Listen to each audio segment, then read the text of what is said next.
सगळं काही संपलेलं नाही. There is still hope.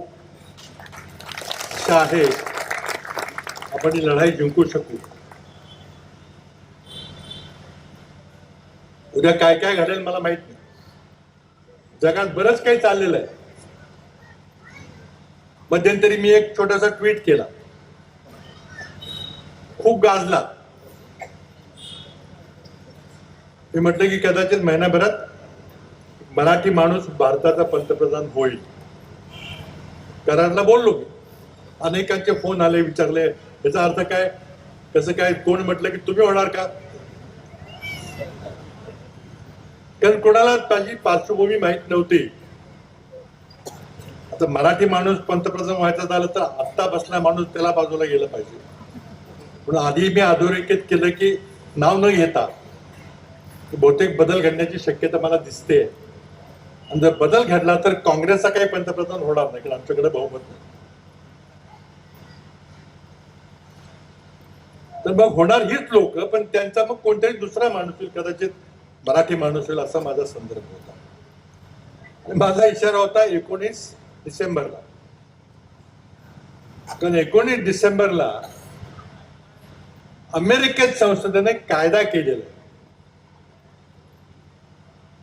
19 नोव्हेंबरला कायद्यावर राष्ट्रपती ट्रम्प साहेबांनी सही केली आणि तो कायदा झाला. आणि कायद्यामध्ये असं म्हटलेलं आहे की अमेरिकेत एप्स्टीन नावाचा एक माणूस होता, इस्रायलचा गुप्तहेर होता.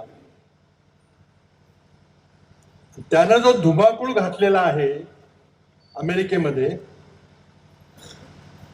त्याचा पर्दाफाश होणार आहे. तो आपल्या विविध प्रासादामध्ये, मोठ्या मोठ्या हिमल्यामध्ये, बंगल्यामध्ये सगळे कॅमेरे ठेवून, व्हिडिओ करून सगळ्या बड्या बड्या मोठ्या लोकांची छायाचित्रण केलेली आहे. ती सगळी छायाचित्रणं, ते सगळे फोटोग्राफ अमेरिकन संसद कायदा करून एका महिन्याच्या आत म्हणजे 19 डिसेंबरला जाहीर करणार आहेत. यात कोणाकोणाचे नाव आहेत,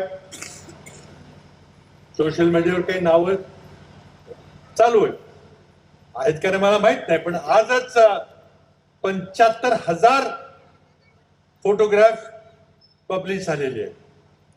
20,000 ईमेल्स प्रकट झालेले आहेत. आणि त्यामध्ये अमेरिकन संसदेने सांगितले की हा डाउनलोडेबल डेटा पाहिजे, हा सर्च करता आला पाहिजे. म्हटलेलं नाही. या डाउनलोडेबल आणि सर्चेबल ही माहिती असेल आणि कोण कितीही मोठा व्यक्ती असला तरी आम्ही त्याचा संरक्षण देणार नाही. आणि ती सगळी माहिती जाहीर होणार आहे. 19 डिसेंबरला काय होतं मला माहित नाही. उलट सुलट चर्चा चालू आहे. कोणाकोणाची नाव आहेत, काय काय, कोणी कोणी काय काय कारनामे केलेले आहेत